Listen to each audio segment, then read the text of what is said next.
হে তরুণ যুবকেরা, হে আমার বন্ধুরা, শুনে রেখে দিন বাবা, জেনে রেখে দেন। আল্লাহর নবী ওয়াজ করছেন, সাহাবায়ে কেরামেরা ওয়াজ শুনছেন, এমন ওয়াজ শুনছেন মনোযোগ দিয়ে। এ তো আর আমাদের মতো বক্তা শ্রোতা নয়, নবী বক্তা, সাহাবায়ে কেরামেরা শ্রোতা। এত মনোযোগ দিয়ে সাহাবায়ে কেরামেরা শুনেন। সাহাবায়ে কেরামেরা যখন ওয়াজ শুনতেন, উড়ন্ত পাখিগুলো সাহাবায়ে কেরামদের কাঁধে এসে বসতো, মাথায় এসে বসতো। পাখি বুঝতে পারতো না কোন মানুষের মাথায় কাঁধে বসেছি, আর সাহাবীরাও বুঝতে পারতেন না আমাদের মাথায় পাখি বসেছে, কাঁধে বসেছে। এত মনোযোগ দিয়ে তারা কনসেন্ট্রেশন দিয়ে আল্লাহর নবীর ওয়াজ তারা শুনতেন। এই রকম জরুরি আলোচনা। হে তরুণ যুবকেরা, ঈদের দিনে নবী আমার ওয়াজ করছেন, এমন সময় একজন বাচ্চা বা আমার দোস্ত, আমার একজন বাচ্চা, ছোট বাচ্চা, 5-6 বছর বয়স, চোখ ভরা পানি, বুক ভরা বেদনা, নাক দিয়ে সর্দি ঝরছে, চোখ দিয়ে পানি ঝরছে, গা দিয়ে দুর্গন্ধ, প্যান্টটা ছেঁড়া ফাটা, ঝরঝর করে কাঁদতে কাঁদতে ইয়া রাসূলুল্লাহ হাবিবাল্লাহ, ইয়া রাসূলুল্লাহ হাবিবাল্লাহ বলেন। ভাই আমার ভিড় ঠেলে পেছন সাইড থেকে সাহাবায়ে কেরামদের ভিড় ঠেলে আল্লাহর নবীর ভাই আমার সামনে পর্যন্ত আসার চেষ্টা করছেন। আল্লাহর নবী দেখতে পেয়েছেন। হে তরুণ যুবকেরা, এমন সময় নবী আমার ওয়াজ বন্ধ করলেন, জরুরি আলোচনা বন্ধ করে দিলেন, জরুরি ওয়াজ করা বন্ধ করে দিলেন। আমি আপনি হলে বলতাম, আচ্ছা দেখো তো বাচ্চাটা কেন কাঁদছে, কি চাই, এ কথা বলতাম। নবী আমার আপনার সঙ্গে কতটা তফাৎ একবার ভাবেন। নবী আমার ওয়াজ বন্ধ করে দিয়ে সঙ্গে সঙ্গে সামনে চলে গেলেন, গিয়ে বাচ্চাটাকে আগে কোনো কথা না বলে, হাদিস পাকের মধ্যে এসেছে, আগে কোলে তুলে নিয়ে এ গালে একটা চুম্বন, ও গালে একটা চুম্বন দান করে দিলেন। আগে চুমু দিলেন, তারপরে জিজ্ঞাসা করছেন কেন কাঁদছো, ওই কেন তুমি কাঁদছো, লেমা তুবকিকা, তোমার কান্নার কারণটা কি। হে তরুণ যুবকেরা, আল্লাহর নবীর আখলাকটা ভাবুন, নবীর চরিত্রকে বাস্তবায়িত করুন, দয়ার নবীর চরিত্রকে আত্মস্থ করুন। আল্লাহর নবী কেমন আখলাক দেখাচ্ছেন। নবী আমার আগে কোলে নিলেন, এগালে একটা চুম্বন দিলেন, ওগালে একটা চুম্বন দিলেন। তার শরীরটা কিন্তু পরিষ্কার ছিল না, তারপরেও নবী আমার বাচ্চার চোখ গালে চুম্বন দিয়ে এবার জিজ্ঞাসা করলেন, বাবা বাচ্চা কেন কাঁদো। সেই সময় বাচ্চাটির চোখ ভরা পানি, বুক ভরা বেদনা নিয়ে দয়ার নবীর কাছে সব মনের কথা বলেছিল। ইয়া রাসূলুল্লাহ হাবিবাল্লাহ, আজকে ঈদের দিন, পবিত্র খুশির দিন, সকলের বাপ আছে, মা আছে, বাচ্চাদের তারা কত আনন্দ করছে, বাচ্চাদের তারা কত ভালোবাসছে, কত সুন্দরভাবে জীবন যাপন করছে। আর আজকে ঈদের দিনে, খুশির দিনে, যার বাপ নাই, যার মা নাই, তার আবার কি দুঃখ দুর্দশা থাকবে হুজুর। আমার থেকে বড় দুঃখ দুর্দশা আর কার থাকতে পারে। আমি হলাম এতিম বাচ্চা, এতিমের জ্বালা যন্ত্রণা একজনই বুঝবে, এতিম নবী ছাড়া আর কে বুঝবে। আমি এতিম নবীর কাছে এসেছি। আল্লাহর নবী চোখ ভরা পানি, বুক ভরা বেদনা নিয়ে বললেন, হে বাবা ছেলে শুনে রেখে দাও, আজকের দিনে আমি যদি তোমার বাপ হয়ে যাই, তুমি কি আমার সন্তান হতে পারো। বাচ্চাটি কেঁদে কেঁদে বলেছিল, হুজুর এর থেকে খুশ তাকদীর, এর থেকে ভালো কপাল, এর থেকে ভালো কথা আর কি হতে পারে। আপনি আমার বাপ হবেন, এর থেকে ভালো তাকদীর আর কি হতে পারে। আমি এর থেকে বড় সৌভাগ্যবান আর কেমন করে হতে পারি। আল্লাহর নবী বললেন, বাবা ছেলে তাহলে কেঁদো না, আজ থেকে তুমি আমাকে পিতা বলে ডাকবে, আমি তোমাকে পুত্র বলে ডাকবো। চলো চলো চলো বাড়িতে যাই। বাড়িতে নিয়ে গেলেন কোলে করে ভালোবেসে। আম্মা জানা আয়েশা সিদ্দিকা রাদিয়াল্লাহু তাআলা আনহাকে বললেন, ও বিবি আয়েশা, দেখো দেখো আজকে পবিত্র ঈদের দিনে, খুশির দিনে কাকে নিয়ে এসেছি। এটা হলো এতিম বাচ্চা, এর বাপ নাই, মা নাই, দুঃখ দুর্দশার সীমা পরিসীমা নাই, তাই আমি এতিম নবী এর বাপ হয়েছি। তুমি আয়েশা কি এর মা হতে পারো। আম্মা জানা আয়েশা সিদ্দিকা রাদিয়াল্লাহু তাআলা আনহা বলেছিলেন, ইয়া রাসূলুল্লাহ হাবিবাল্লাহ, আপনি যদি এর বাপ হতে পারেন, আমি আয়েশা কেন এর মা হতে পারি না? নিশ্চয় আমি এর মা হব। আল্লাহর নবীর কাছ থেকে নিজে কোলে নিলেন বাচ্চাকে, আদর করলেন, চুমু খেলেন, বললেন চলো বাবা ছেলে, তোমার শরীরটা নোংরা হয়ে আছে, তোমার পোশাকটা ছেঁড়া ফাটা হয়ে আছে, গা থেকে দুর্গন্ধ বের হচ্ছে, চলো বাবা তোমাকে গোসল করিয়ে দিন। ভালো করে গোসল করিয়ে দিলেন, পরিষ্কার পরিচ্ছন্ন করালেন, নতুন পোশাক পরিয়ে দিলেন, আতর খুশবু লাগিয়ে দিলেন, মাথা আঁচড়ে দিলেন, টুপি পরিয়ে দিলেন, সুন্দর পোশাকে সজ্জিত করে দিলেন, দিয়ে বললেন যাও বাবা, কিছুক্ষণ আগে তোমার অবস্থাটা মদিনার বাচ্চারা দেখেছিল, এখন তোমার হাসি মুখটা তাদের দেখিয়ে দাও। হে তরুণ যুবকেরা, হে আমার বন্ধুরা, এমন সময় ওই বাচ্চাটা সুন্দর সজ্জায় সজ্জিত হয়ে চলে গেল মদিনার ময়দানে।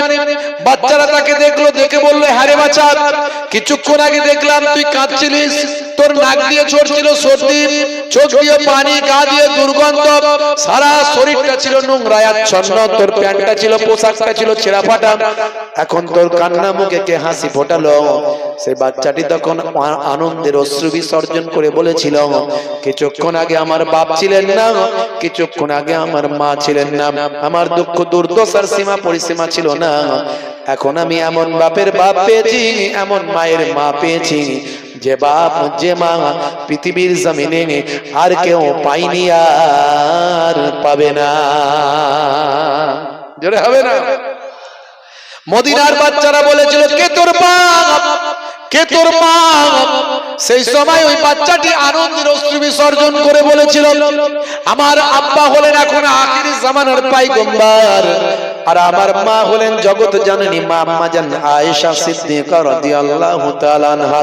সেই সময় মদিনার বাচ্চারা বলেছিল হাই রে হাই, যদি আজকের দিনে আমাদেরও বাপ না থাকতো, আজকের দিনে যদি আমাদেরও মা না থাকতো, তাহলে আমরা আখিরি জামানার পয়গম্বরকে আব্বা হিসাবে পেতাম, আর জগৎ জননী মা আয়েশাকে আমরা মা হিসাবে পেতাম। নবীর আখলাক, নবীর চরিত্র। মিস্টার ম্যাডাম রীতা কুন্ডু তিনি বলেন, আমি পড়তে পড়তে পেলাম যে আল্লাহর নবী, কোন মানুষ যদি তার কমপ্লেন, দুঃখ, যন্ত্রণা, কষ্টের কথা নবীকে শোনাতে, তার কমপ্লিট না শোনা পর্যন্ত নবী চুপচাপ থাকতেন, যতক্ষণ না তার মনের দুঃখ কষ্ট দূর না হতো। আমরা সত্যি করে বলুন তো, পুরো কারো দুঃখ পুরোটাই শুনি? খুব কম লোক আছে, হয়তো পার্সেন্টেজে 1-2% পাওয়া যেতে পারে। একটু দুঃখের কথা যদি আপনি আমাকে বলেন, ও আপনার কথা শোনার আগে আমি আমার দুঃখের কথা আপনাকে শুনিয়ে দেবো 2-4টে। দূর বাবু, এতক্ষণ শোনার আমার সময় নাই। কথা ঠিক না ভুল? যখন আপনি কথা বলবেন, হাসি মুখে কথা বলবেন। নবীর দরবারটা এরকম ছিল। একদিন একটা বৃদ্ধা মহিলা আল্লাহর নবীর কাছে এসে বলেন, ইয়া রাসূলুল্লাহ, হাবিবাল্লাহ, আমি কি জান্নাতে যেতে পারবো? আল্লাহর নবী কিরকম তার দরবারটা, কিরকম পয়গম্বর, কি মুখের মিষ্টতা, কি সুন্দর আখলাক। আল্লাহর নবী এমন সময় বললেন, মা, বুড়ি মা, শুনে রেখে দাও মা, বুড়ি মা, বুড়িরা তো জান্নাতে যাবে না। নবী আমার বুড়িমার সঙ্গে একটু মজা করছেন, আনন্দ করছেন, বুড়িমার সঙ্গে একটু মজা করছেন। বুড়িমা, শুনে রেখে দাও মা, বুড়িমা, বুড়িরা তো জান্নাতে যাবে না। বুড়িমা তো জান্নাতে, বুড়িমা তুমি তো, বুড়িমা তো জান্নাতে যেতে পারবে না, বুড়ো বুড়ি তো জান্নাতে যেতে পারবে না, জান্নাতে তো বুড়ো বুড়ি যাবে না। এ কথা বলার সঙ্গে সঙ্গে বুড়িমা কান্না শুরু করলেন। আল্লাহর নবী বলেন, মা, বুড়িমা কেঁদো না, কেঁদো না, আমি তো বলি না তুমি জান্নাতে যেতে পারবে না, আমি বলেছি বুড়ো বুড়ি জান্নাতে যেতে পারবে না। মা, বুড়িমা শুনে রেখে দাও, তুমি যখন জান্নাতে যাবে তখন আর তুমি বৃদ্ধা থাকবে না, যুবতী হয়ে যাবে। কারণ জান্নাতে যুবক যুবতী হবে সবাই, কেউ বুড়ো বুড়ি থাকবে না। আমার নবীর আখলাক, চরিত্রটা কিরকম? যখন কথা বলবেন তখন মিষ্টি কথা বলবেন, হাসি মুখে থাকবেন, এটাও সুন্নাত। বলছে হুজুর, হাসি মুখে থাকলে, মিষ্টি ব্যবহার করলে এখন দিনকাল যা খারাপ, লোক ঘাড়ে উঠে পড়বে, লোক ঘাড়ে উঠে পড়বে। তো কি করতে হবে? বলছে গম্ভীর ভাবে থাকতে হবে, 10টা কথা বললে একটা উত্তর দেবেন, 9টার উত্তর দেবেন না, তবে লোকটা কথা বলতে গেলে ভাববে বাবা কি কথা বলবো রে, বাবু রেগে যাবে নাকি। সে কি বলে হ্যাঁ, আর কি করতে হবে বলতে মাঝে মাঝে প্রয়োজন হলে মোটা গোঁপ রাখতে হবে, মোটা গোঁপ। তারপর গোঁপেতেও যদি কাজ না হয় তাহলে গোঁপ বীরাপ্পনের মতো করে ঘোরাতে হবে, তবে লোকে ভয় পাবে। আর আমার নবী হাসি মুখে কথা বলতেন, মিষ্টি কথা বলতেন, পোলাইট ব্যবহার দেখাতেন, এটাও নবীর সুন্নাত। জোরে বলুন সুবহানাল্লাহ। হে তরুণ যুবকেরা, হে আমার বন্ধুরা, হে আমার মুরব্বিয়ানেরা, তাহলে আবার আপনার আমলটাকে সুন্দর করতে হবে। নামাজ পড়ছেন, নামাজে মহাব্বত রাখতে হবে। নামাজটা লোক দেখানো যেন না হয়, নামাজটা গতানুগতিক যেন না হয়। আপনি হাইব্রিড তসবিহ নিয়ে রাস্তায় ঘুরছেন, তসবিহ বের করে লোকের সামনে খাটাখাট করে গুনছেন। যদি আপনার মনে হয় লোকে আমাকে বড় তসবিহওয়ালা বলবে, যদি মনে হয় লোকে আমাকে বড় আল্লাহওয়ালা বলবে, যদি মনে হয় লোকে আমাকে বড় নামাজি বলবে, চাচা বলছেন, চাচা ভাইপোকে বলছে, হারা ভাইপো, গত রাতের বেলা 1:30টার সময় কুকুরটা কেন চেঁচাচ্ছিল জানিস? বলে চাচা আমি কি করে জানবো, আমি তো 10টায় শুয়ে পড়ি আর সকালে ঘুম থেকে উঠি, আমি কি আর কুকুরের আওয়াজ পাই? তুমি অত রাত্রে কি করছিলে? বলে তুই বাবা জানিস না, প্রতিদিন আমি তাহাজ্জুদের নামাজ না পড়লে আমার রাত কাটে না। তোমার যদি এই কথাটা শোনানোর উদ্দেশ্য হয় যে তুমি তাহাজ্জুদের নামাজ পড়া বান্দা, তাহলে মনে রাখবে তোমার ওই নামাজের মধ্যে একটু খুঁত ঢুকে গেল, আল্লাহ কবুল করবে কিনা গ্যারান্টি দেওয়া যাবে না।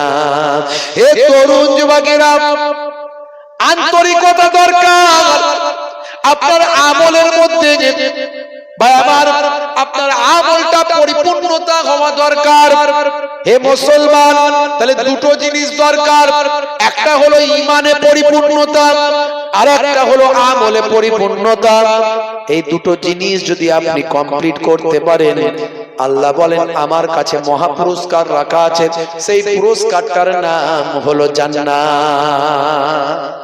জোরে হবে না ভাইরা আমার, তরুণ যুবকেরা আমার, মুরব্বিয়ানেরা আমার, হে তরুণ যুবকেরা, হে আমার বন্ধুরা, শুনে রেখে দিন বাবা, জেনে রেখে দেন। আমার আল্লাহ বলেন কোরআন মাজিদের ভিতরে, ইন্নাল্লাযীনা আমানু ওয়া আমিলুস সালিহাত কানাত লাহুম জান্নাতুল ফিরদাউসি নুজুলা। যারা ঈমানটা এনেছে, সেই মতো আমলটা করেছে, তাদের জন্য আমি আল্লাহ আমার দয়ার জান্নাত, জান্নাতুল ফিরদাউস দান করে দিলাম।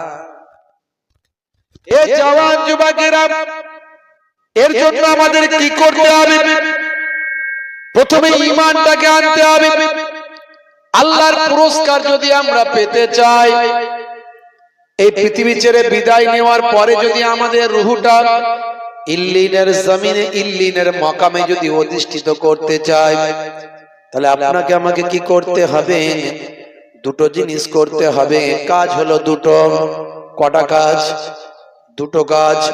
একটা হলো ঈমান, ইন্নাল্লাযীনা আমানু, নিশ্চয় যারা ঈমান এনেছেন, ঈমানটা প্রথমে আনতে হবে। এখন বলুন তো দেখি, আমরা ঈমান এনেছি না আনিনি? নিশ্চয় ঈমান এনেছি বলি জান্নাতের বাগানে বসেছি, কিন্তু আমাদের ঈমানের ভিতরে অনেক গলদ আছে। ঈমানটা পরিপূর্ণতা এখনো সবাইয়ের, ভাই আমার ঈমানের কমপ্লিট ঈমান, পরিপূর্ণতা ঈমানের আমাদের অনেকের নাই। আমরা বলি ঈমানদার, আবার আমরা বলি ভালো ডাক্তারকে দেখালি তাই তো ভালো হলো, না তো লোকটা মরেই যেত। আচ্ছা বলুন তো, লোকটাকে বাঁচানোর মালিক ডাক্তার না আল্লাহ? এই যে কথাটা বললেন, তার মানে আপনার ঈমানের দুর্বলতা আছে, প্রমাণ পাওয়া গেল। আপনি যদি বলতেন ডাক্তারের ওসিলায় আল্লাহ বাঁচালো, ঠিক ছিল, কিন্তু আপনার কথার মধ্যে গন্ডগোল হয়ে গেল।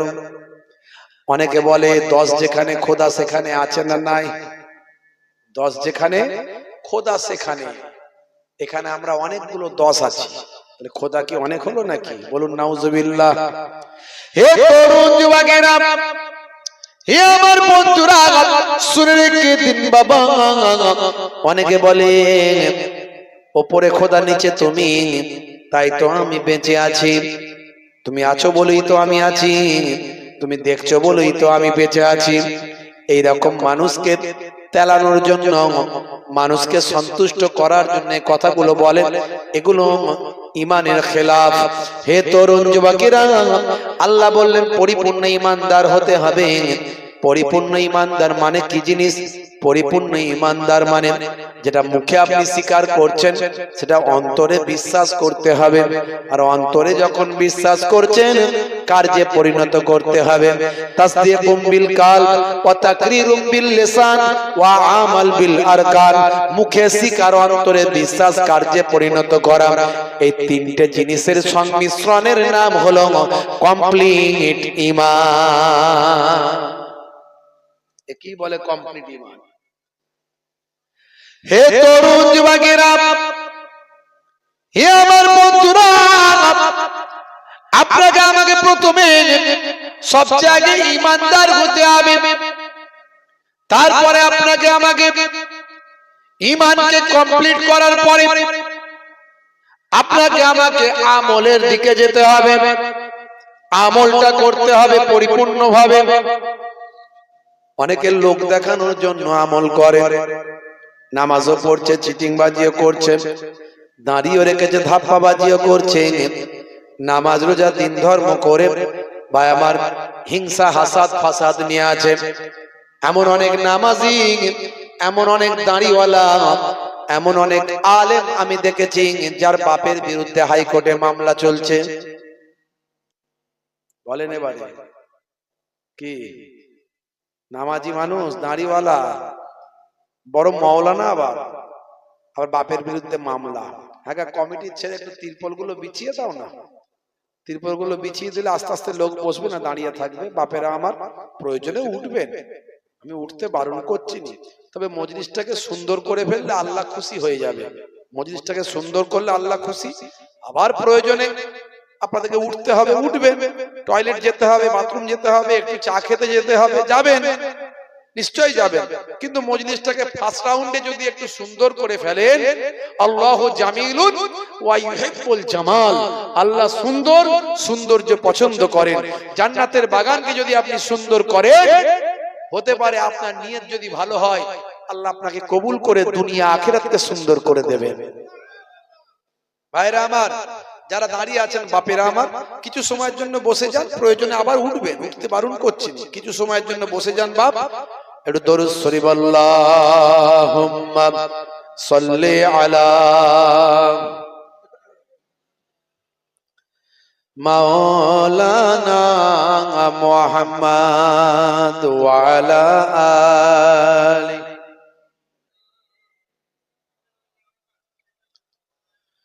হাজারো ব্যথা বেদনার পরে ফিরে আসনি তুমি আপন ঘরে। দিনের আলো তুমি ছড়িয়ে দিতে চলে গেলে মদিনায় মক্কা ছেড়ে। হে রাসূল তোমাকে ভুলি আমি কেমন করে। হে রাসূল তোমাকে ভুলি আমি কেমন করে। হাজারো ব্যথা বেদনার পরে ফিরে আসনি তুমি আপন ঘরে। দিনের আলো তুমি ছড়িয়ে দিতে চলে গেলে মদিনায় মক্কা ছেড়ে। হে রাসূল আমি কেমন করে। হাজারো ব্যথা বেদনার পরে ফিরে আসনি তুমি আপন ঘরে। দিনের আলো তুমি ছড়িয়ে দিতে চলে গেলে মদিনায় মক্কা ছেড়ে। হে রাসূল তোমাকে ভুলি আমি কেমন করে। আল্লাহুম্মা সাল্লি আলা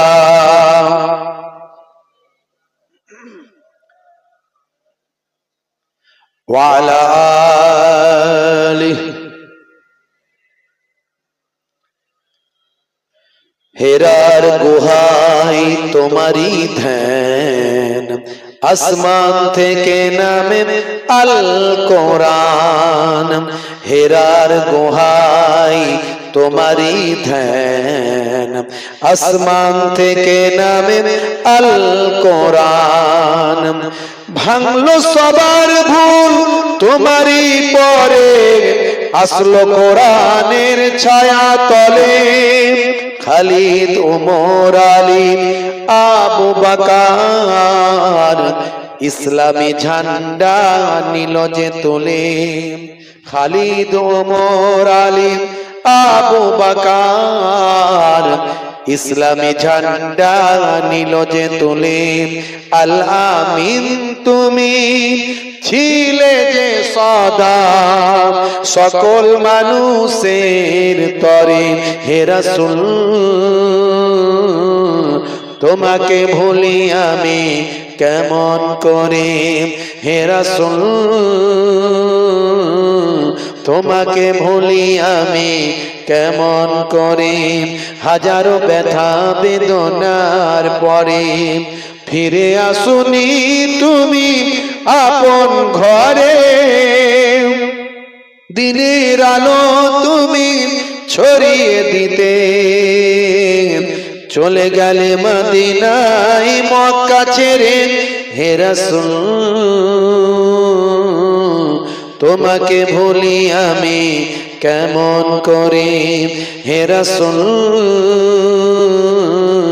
তোমাকে ভুলি আমি কেমন করে। আল্লাহুম্মা সাল্লি আলা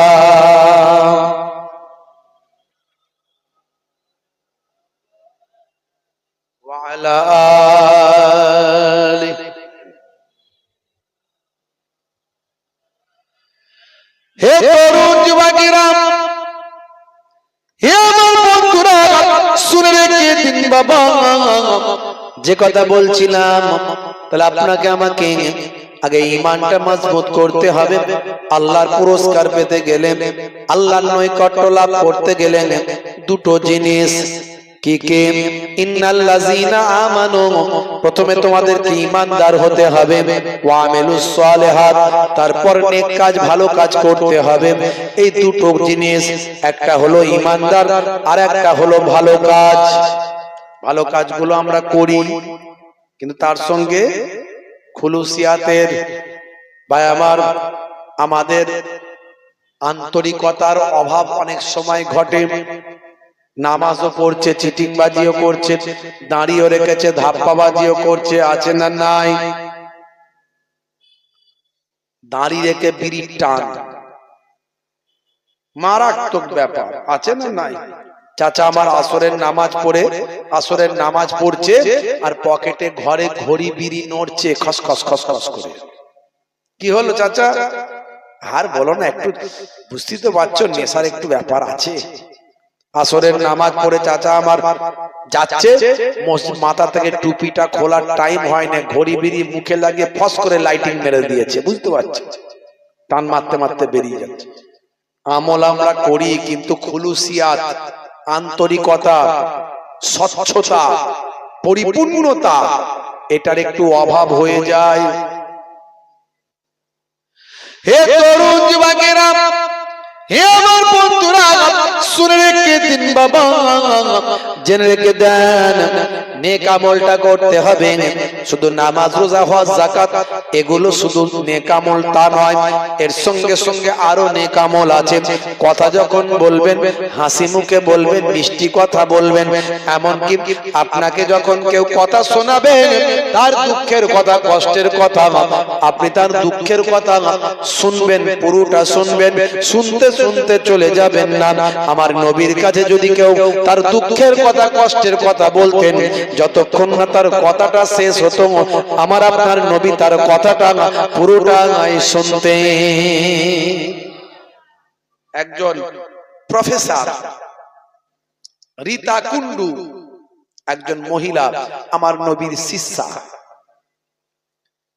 সেই মহিলা বলছেন, কেন আমি নবীর শিষ্যা হলাম শুনে রেখে দাও।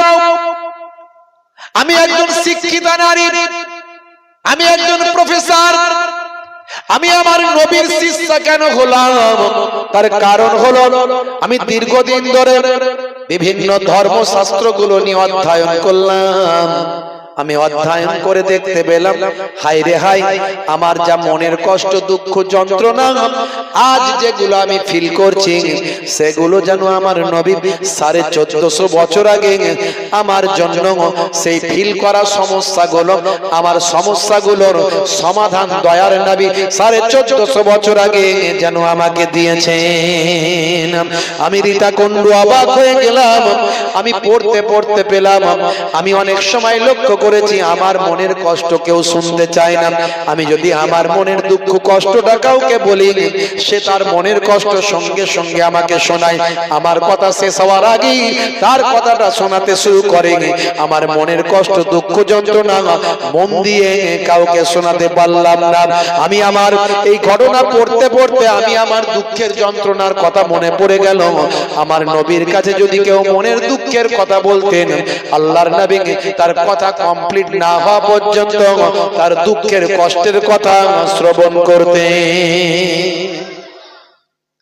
আপনাকে যদি আমার মনের দুঃখের কথা বলি, ভাই শরীরটা খুব খারাপ, বাড়িতে বড় বিপদের মধ্যে আছি, তোমার ভাবিরও শরীর খারাপ, বাচ্চাগুলো, তখন এই কথা শেষ হবে না, তার আগে ওই লোকটা বলবে, আর বলিস না ভাই আমারও একই অবস্থা। আমার কথা শেষ হলো না, তার আগে সে শুনিয়ে দিল। কথা ঠিক না ভাই?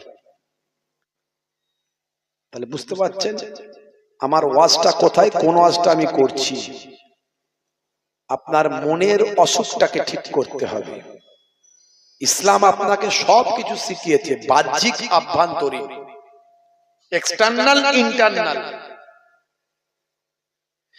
হে তরুণ যুবকেরা, আল্লাহর নবী যখন কথা বলতেন হেসে হেসে মুচকি হাসি দিয়ে হাসি হাসি মুখ নিয়ে কথা বলতেন। হে তরুণ যুবকেরা, আল্লাহর নবীর চেহারাখানা দেখে কেউ ভয় পেত না। আল্লাহর নবীর সঙ্গে কথা বলার সাহস সবারই থাকতো। একটা বাচ্চা ছেলে, সেও নবীর সঙ্গে কথা বলার সাহস হতো। একজন বৃদ্ধ বৃদ্ধা মহিলা, বৃদ্ধ বুড়ি মা, বৃদ্ধ মা, সেও নবীর সামনে কথা বলার তার সাহস হতো। হে তরুণ যুবকেরা, ঈদের দিনে আল্লাহর নবী ওয়াজ করছেন। নবীর দয়ার নবী যখন ওয়াজ করতেন, সাহাবায়ে কেরামেরা তো মনোযোগ দিয়ে শুনতেন। এ তো আর আমাদের মতো বক্তা, আমাদের মতো শ্রোতা নয়। বক্তা হলেন নবী আর শ্রোতা হলেন সাহাবারা। যে সাহাবায়ে কেরামদের কথা আল্লাহর নবী বলেন, আসহাবিকান নাজম বিআইহিম ইক্তাদাইতুম ইহতাদাইতুম। আমার সাহাবায়ে কেরামরা হলো আকাশের নক্ষত্রের ন্যায়। যদি কেউ আমার কোন সাহাবীকে ইক্তেদা করে, ইহতাদাইতুম, তোমরা হেদায়েত প্রাপ্ত হয়ে যাবে। তোমরা যদি আমার সাহাবীদেরকে ইক্তেদা করো, তোমরা হেদায়েত প্রাপ্ত হয়ে যাবে। আমার সাহাবীরা হলেন আকাশের নক্ষত্রের ন্যায়, এক একজন স্টার। বুঝতে পারছেন? আল্লাহর নবীর দেওয়া সার্টিফিকেট সাহাবায়ে কেরাম। কত রকমের বক্তা বেরিয়েছে। একটা বক্তার ভিডিও আমাকে পাঠালো একজন, বলছে বক্তা বলছে আবু বকর সিদ্দিক রাদিয়াল্লাহু তাআলা আনহু, তার এত সুন্দর করে বলছে না, বেয়াদব বক্তা তো। এখন দুই ধরনের বক্তার ওয়াজ আপনারা শুনতে পাবেন, একটা আদব ওয়ালা বক্তা, একটা বেয়াদব ওয়ালা বক্তা।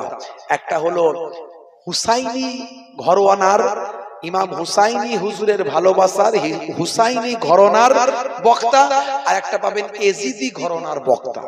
দুই ধরনের। কি করে বুঝবেন? পরীক্ষা কি করে করবেন? তার কথার মধ্যে থাকবে মার্জিত ভাব, আদব, তাজিম, নিষ্ঠতা, নবী খানদানের প্রতি সম্মান, আহলে বায়াতের প্রতি মর্যাদা, নবীর সবসময় সম্মান, আউলিয়ায়ে কেরামদের সম্মান তার কথার মধ্যে পাবেন। আবার অতিভক্তি চোরের লক্ষণ। কিছু আছে আবার শিরকে করার লোক, সে আবার আল্লাহকেও যেমন মনে করে, নবীকেও তেমন মনে করে, ওলিদেরকেও তেমন মনে করে। এটা বেদাত, এটা সে মুশরিক, এটা বাদ দেন। আর একটা হলো বক্তাদের আপনি পাবেন, তারা হলো আল্লাহকেও সম্মান দিয়ে কথা বলে না, আল্লাহর প্রতিও তাদের ভক্তি সে শ্রদ্ধা সেরকম, আর নবীর প্রতিও তাদের ভক্তি শ্রদ্ধা সেরকম নাই। আর নবীর খানদান, আহলে বায়াত আর ওলি আউলিয়াদের কথা বলতে গেলে তারা তো তুচ্ছ তাচ্ছিল্যের সঙ্গে কথাবার্তা বলে ফেলে। এটা আমাদের বুঝে নিতে হবে। বক্তা বলছে আবু বকর হুজুরের কথা বলছে, আবু বকর সিদ্দিক রাদিয়াল্লাহু তাআলা আনহু বলছে, আবু বকর নবীর সাহাবী আবু বকর তিনি কতবার হজ করেছেন, আমি যা হজ করেছি গুণে শেষ করা যাবে না। আবু বকর তিনি কতবার কোরআন মাজিদ খতম করেছে, আমি যা খতম করেছি গুণে শেষ করা যাবে না। সেই বক্তা আমাদের ভিডিওটা পাঠালো, শোনো, নবীর সাহাবীর বিরুদ্ধে তুচ্ছ ধারণা রাখার কারণে তার ঈমানটা বরবাদ হতে পারে। অত সহজ নয়। নবীর সাহাবীদের আল্লাহ এত সম্মান দিয়েছেন, এত মর্যাদা দিয়েছেন, বুঝতে পারছেন? আদবটা ইসলামের একটা বড় জিনিস, আপনাকে মাথায় রাখতে হবে। এই জন্য আমরা মুজাদ্দিদুজ জামানকে মানি, তিনি আমাদের আদব শিখিয়েছেন। এই জন্য বসিরার আল্লামা হুজুর এত বড় আলেম হওয়ার পরেও ওয়েস্ট বেঙ্গলের 1 নম্বর আলেম তৎকালীন যুগে বসিরার আল্লামা হুজুর কলকাতা আলিয়া মাদ্রাসায় যতদিন পড়াশোনা করেছেন, পশ্চিমবঙ্গের 1 নম্বর মাদ্রাসা সেটা, সেই মাদ্রাসা ব্রিটিশ আমলের, সেই মাদ্রাসায় যতদিন পড়েছেন বসিরাট হুজুরের উপরে কেউ উঠতে পারেনি, সব নিচে। বসিরাট হুজুর দেখলেন জগৎ বিখ্যাত আলেম ফুরফুরার পীর মুজাদ্দিদুজ জামান, সবাই তো 6টা হাদিসের আলেম হয়, বুখারী, মুসলিম, তিরমিজি, আবু দাউদ, নাসাই, ইবনে মাজাহ। আর মুজাদ্দিদুজ জামান পীর আবু বকর সিদ্দিক রাহমাতুল্লাহ আলাইহি শুধু 6টা হাদিস নয়, তার সঙ্গে সঙ্গে মদিনা শরীফ থেকে আরো 40টা হাদিস শেষ করে তার সনদ প্রাপ্ত হয়ে হিন্দের জমিনে ফিরে এলেন। বুঝতে পারছেন? বসিরাট হুজুর মুজাদ্দিদুজ জামানের হাতে হাত দিয়ে তিনি বায়াত হয়েছিলেন। ডক্টর মোহাম্মদ শহীদুল্লাহ সাহেব, যিনি 18টা ভাষায় পণ্ডিত ছিলেন, 18টা ভাষা, বুঝতে পারছেন? তিনি দাদা হুজুর পীর কেবলা রাহমাতুল্লাহ আলাইহির হাতে হাত দিয়ে বায়াত হলেন। তারা জ্ঞানের দিক থেকে তাদের অভাব ছিল না, পণ্ডিতদের দিক থেকে তাদের অভাব ছিল না, ইলমের দিক থেকে তাদের কোনো কমি ছিল না। কোরআন, হাদিস, তাফসীর, ফিকহ, উসুল, ভাই আমার modern education, English, philosophy, history, mathematics, বুঝতে পারছেন? এই সমস্ত জ্ঞানে তাদের অভাব ছিল না। অভাব কোনটা ছিল? কেন দাদা হুজুরকে টিচার হিসাবে মানলো? তার কারণ হলো ইলমে তাসাউফ, ইলমে মারিফাত, ইলমে বাতিনি, এই সমস্ত ইলমে লাদুন্নির জ্ঞানের অভাব ছিল। তাই তারা সেই জ্ঞানগুলো আদায় করার জন্য, শেখার জন্য, অর্জন করার জন্য একজন ওস্তাদ খুঁজলেন। সেই ওস্তাদটা হলেন পীর আবু বকর সিদ্দিক রাহমাতুল্লাহ আলাইহি। বুঝতে পারছেন? আদবটা একটা বড় জিনিস, এটা একটা শিক্ষা। এই শিক্ষা কে দিয়েছে? আল্লাহ নিজে দিয়েছে। আল্লাহ নিজে শিক্ষা দিয়েছে। সাহাবায়ে কেরামরা কনভারসেশন করছেন, গুফতগু করছেন, বাতচিত করছেন, মুকালেমাত করছেন, বাদুকুম লিবাদিন, একে অপরের মধ্যে, একে অপরের সঙ্গে।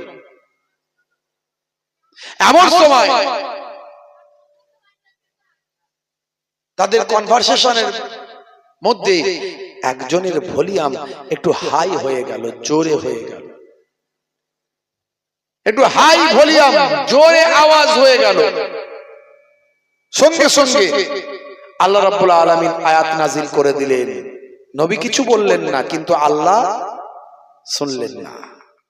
কোরআনের আয়াত খুলুন, পাবেন, ইয়া আইয়ুহাল্লাযীনা আমানু লা তারফাউ আসওয়াতাকুম ফাওকা সাউতিন নবী, সাবধান, তোমাদের আওয়াজটা আমার রাসূলের আওয়াজের থেকে যেন জোরে না হয়ে যায়। আমার নবীর আওয়াজের থেকে, ভলিউমের থেকে তোমাদের ভলিউমটা যদি জোরে হয়ে যায়, ওই আয়াতের শেষে আল্লাহ বললেন আনতাহাবাতা আমালুকুম ওয়া আনতুম লা তাশউরুন, তোমাদের আমলগুলো কোনটা দিয়ে বেরিয়ে চলে যাবে, টের পাবে না, বুঝতে পারবে না। নামাজ নামায়েসি হয়ে যাবে, দাড়ি টুপি অ্যাডভার্টাইজার হয়ে যাবে, সব দেখানো হয়ে যাবে। আচ্ছা বলুন, এই মাসালা কি শুধু সেদিনকার জন্য না এখনকারের জন্য? এখনো যদি নবীর শানে যদি কেউ বেয়াদবি করে, তাহলে আমল বরবাদ হবে, এই আয়াত দ্বারা প্রমাণ হয় কি হয় না? আমি আপনি ভাবছি বিরাট বড় নামাজি আছি, বিরাট বড় সুফি দরবেশ আছি, কিন্তু আমার আপনার আমলগুলো যে কোনটা দিয়ে বরবাদ হয়ে গেছে আমরা বুঝতেই পারি না। রাসূল তুমি দয়ার সাগর, হাবিব আল আমিন, তোমার দয়াই পূর্ণ হলো সারা পৃথিবী। বলুন না সুবহানাল্লাহ। তোমার দয়াই পূর্ণ হলো সারা পৃথিবী। তুমি করলে দুঃখ মোচন দুঃখী মহিলাদের, তুমি দিলে অধিকার ফিরিয়ে তাদের। তোমার কাছে ঋণী সবাই, তোমার কাছে ঋণী সবাই, আমরা প্রতিদিন তোমার দয়াই পূর্ণ হলো সারা পৃথিবী। আল্লাহুম্মা সাল্লি আলা মাওলানা মুহাম্মদ ওয়া আলা আলি।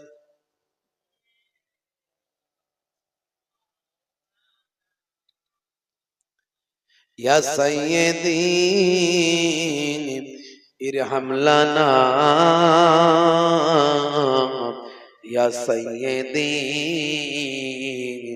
ইরহাম লানা, ইয়া সাইয়্যিদি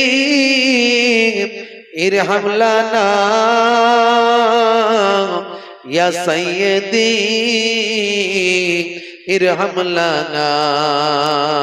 আল্লাহ আল্লাহ আল্লাহ আল্লাহ আল্লাহ আল্লাহ সুবহানাল্লাহ। আল্লাহু আল্লাহ আল্লাহু আল্লাহ আল্লাহু আল্লাহ আল্লাহু আল্লাহ আল্লাহু আল্লাহ আল্লাহু আল্লাহ আল্লাহু আল্লাহ আল্লাহু আল্লাহ। বালাগাল উলা বিকামালিহি কাশাফাদ দুজা বিজামালিহি হাসনাত জামি ওয়া খিসালিহি সাল্লু আলাইহি ওয়া আলিহি। আল্লাহ আল্লাহ আল্লাহ আল্লাহ আল্লাহ আল্লাহ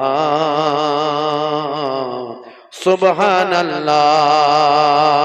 আল্লাহুম্মা সাল্লি আলা সাইয়্যিদিনা মাওলানা মুহাম্মদ ওয়া আলা আলি।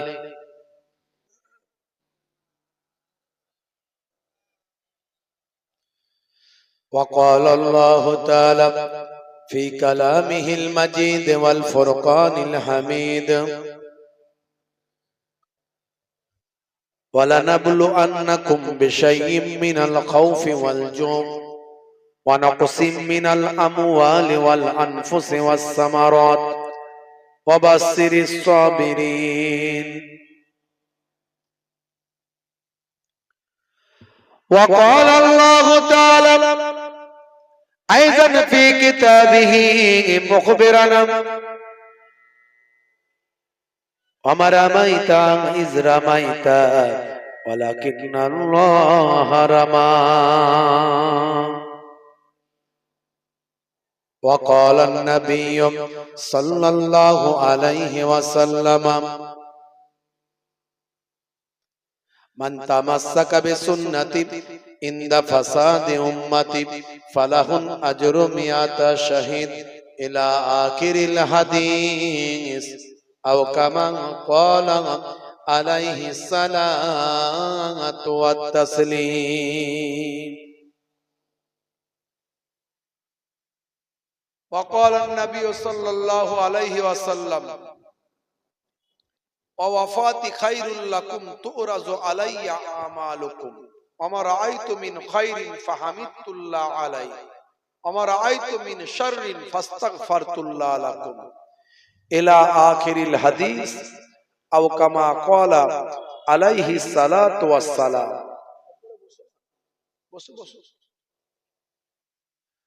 শ্রদ্ধেয় সম্মানীয়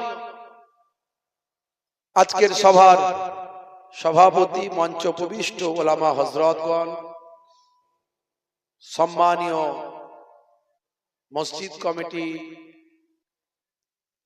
মাদ্রাসা কমিটি, সম্মানীয় মোহতারাম ইমাম সাহেব, মাওলানা সাহেব, মুয়াজ্জিন সাহেব,